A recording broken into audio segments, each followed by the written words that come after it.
Hello everyone, welcome to Mastermind classes. Students कैसे हो आप सभी? मेरे ख्याल से सब बढ़िया होंगे।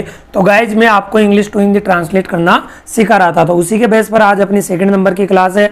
अगर आपने पहले वाली क्लास नहीं देखी है तो प्लीज़ वो क्लास ज़रूर देख लीजिएगा, आपको चैनल के ऊपर देखने को मिल जाएगी। तो देखिए अपनी सेकंड नंबर की स्टोरी है the hunter and the pigeons, यानी शिकारी और कबूतर। बहुत अच्छी कहानी है। अब कई स्टूडेंट्स ऐसे बोलेंगे कि ये कहानी तो मुझे आती है। बेटा मैं मानता हूँ कि आपको बहुत कुछ आता है, लेकिन जो मैं ट्रांसलेट करना सिखा रहा हूँ वही चीज़ आपको सीखना है कि किस प्रकार से यहाँ पे टेंस यूज हुआ है, कौन से प्रीपोजिशन है कि कहाँ पे यूज होंगे, कौन सा कंजक्शन है किस तरह से यूज होगा। तो वही चीज़ मैं आपको सिखाने वाला हूँ। तो एंड तक बने रहेगा, वीडियो को बिल्कुल भी स्किप नहीं करना है। और चैनल पर नए हो तो प्लीज़ चैनल को कर लीजिए सब्सक्राइब और बेल आइकन को प्रेस करना बिल्कुल भी मत भूलना। तो स्टार्ट करते हैं। वन डे यानी एक दिन, A hunter एक शिकारी sets a net to catch birds. अब देखिए आपको क्या करना है, जहां तक कंजक्शन दे रखा हो, या तो कंजक्शन दे रखा हो यहाँ पे एंड क्या बेटा कंजक्शन है। कंजक्शन तो आप सभी जानते हो ना कौन कौन से कंजक्शन होते हैं। या फिर आपको क्या दे रखा हो, ऐसा कोमा दे रखा हो या फिर फुल स्टॉप दे रखा हो, तो वहां तक आपको क्या कर लेना है, सेंटेंस को अच्छे से रीड कर लेना है। ये आपको आता है सभी को। फिर उसके बाद में क्या करना है, देखिए इंग्लिश के अंदर क्या होता है, जो स्ट्रक्चर होता है mainly subject, helping verb, main verb, फिर इसके बाद में क्या होता है अदर वर्ड यानी ऑब्जेक्ट, और या फिर ऐसे भी बोल देते हैं अदर वर्ड। तो ये स्ट्रक्चर होता है। लेकिन जब हम इंग्लिश टू हिंदी ट्रांसलेट करते हैं तो कैसे चेंज हो जाता है ये।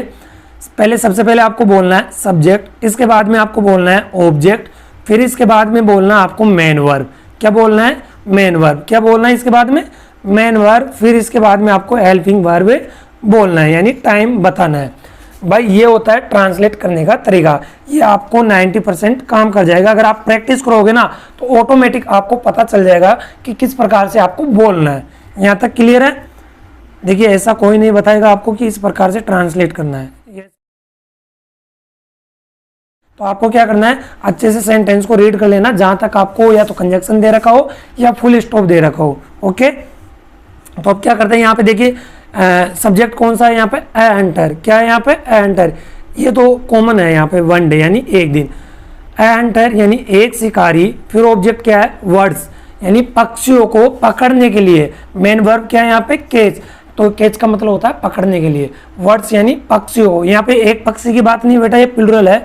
तो एक दिन एक शिकारी पक्षियों को पकड़ने के लिए नेट यानी जाल, नेट यानी जाल, सेट्स यानी लगाता है, यानी बिछाता है। क्या करता है? बिछाता है। किनको पकड़ने के लिए? पक्षियों को पकड़ने के लिए शिकारी जाल बिछाता है। ओके, फिर आगे एंड और प्लेस्ड। देखिए प्लेस यहाँ पे किस प्रकार से यूज हुआ है। देखिए प्लेस का मतलब होता है स्थान, लेकिन जब इसके अंदर हम डी लगा देते हैं तो इसका मतलब हो जाता है रखना। प्लेस्ड का मतलब होता है रखना।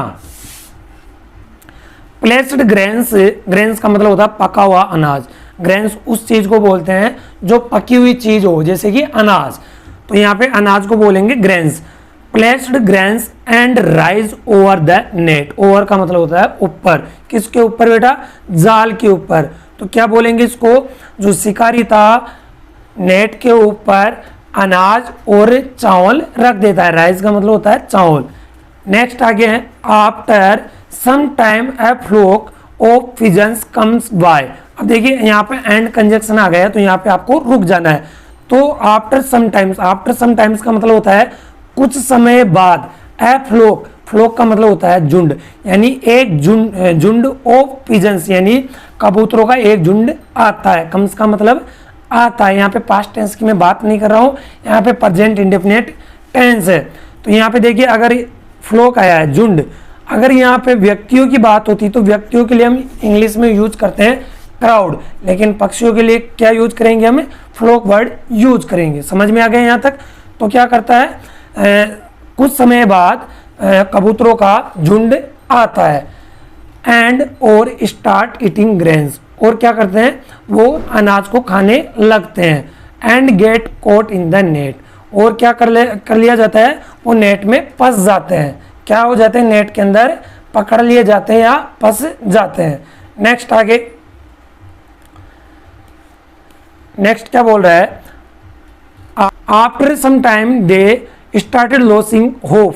होप का मतलब होता है बेटा आशा या उम्मीद। तो कुछ समय बाद वे अपनी जो उम्मीद थी या आशा थी वो खोने लगे, मतलब उनको यानी आशा खो चुके थे एक तरीके से वो। फिर आगे हैं then their leader asks them, यानी जो उनका मुखिया था, लीडर का मतलब क्या होता है मुखिया या नेता, उनके नेता उन्हें एक साथ आसमान में, देखिए ask them to fly together up in the sky, जो उनका मुखिया था उन्हें एक साथ आसमान में उड़ने के लिए बोलता है। क्या बोलता है? उड़ने के लिए बोलता है। They did as they were told and carried the net away. तो जैसा उनके लीडर ने उन्हें बताया था, they did as they were told. देखिए इसको वर बोलेंगे, वेयर नहीं बोलेंगे, वेयर तो बेटा इसको बोलते हैं, ठीक है, इतना तो आप सब जानते होंगे। तो they did as they were told, जिस प्रकार से उनको बताया गया था, कहा गया था। टोल्ड का मतलब होता है सेकंड फॉर्म में टेल की, इसका मतलब होता है कहा गया। जिस प्रकार से उनको कहा गया था वैसा ही उन्होंने किया। कैरिड द नेट अवे, देखिए अवे का मतलब होता है दूर, तो जाल को क्या कर लेके जाते हैं, वो दूर लेके चले जाते हैं। नेक्स्ट आगे, भाई समझ में तो आ रहा है ना? नहीं समझ में आ रहा है तो एक बार बता दीजिएगा, अगली क्लास में अच्छे से आपको और भी बेटर समझाऊंगा। अगर समझ में आ रहा है तो एक बार लाइक कर दीजिए और कमेंट सेक्शन में कमेंट करके बताइएगा कि क्लास कैसे लगी। फिर आगे, the hunter runs after them but they flew away to their friend's mouse hole. तो द हंटर रन्स आफ्टर, यानी जो शिकारी था उनके पीछे भागता है, लेकिन दे फ्लू अवे, यानी वह दूर जा चुके थे। टू देयर फ्रेंड्स, यानी जो उनका दोस्त था, उनके दोस्त के, यानी उनका दोस्त कौन था? माउस होल, यानी जो उसका होल था, छिद्र था, ठीक है, वहां पे चले गए थे। तो जो जाल था वो कहाँ पे लेके चले जाते हैं? अपने मित्र यानी जो माउस था उसके छिद्र यानी छेद, होल का मतलब होता है छेद या छिद्र, तो वहां पे लेके चले जाते हैं। एक तरीके से इसको मान लो बिल, ठीक है, चूहे का जो बिल होता है उसके ऊपर लेके चले जाते हैं। देन फिर mouse cuts the net and freed the pigeons, और जो माउस था उस नेट को क्या कर देता है? कट कर देता है, मतलब काट देता है। और फ्रीड द पिजन्स, और कबूतरों को क्या कर देता है? स्वतंत्र कर देता है, मुक्त कर देता है। फ्रीड का मतलब होता है मुक्त या स्वतंत्र, तो वो कबूतरों को क्या कर देता है? स्वतंत्र कर देता है। फिर इसके बाद में क्या है अपना मोरल देखिएगा, मोरल बहुत अच्छा है इसका। यूनिटी इज स्ट्रेंथ, मोरल है इसका यूनिटी इज स्ट्रेंथ, यानी यूनिटी का मतलब होता है एकता, या फिर बोल दो इसको संग, ठीक है, एकता या संग। एकता में ही शक्ति है, इसका मतलब है, स्ट्रेंथ का मतलब शक्ति, यानी एकता में ही शक्ति है। तो समझ में आ गई होगी कहानी।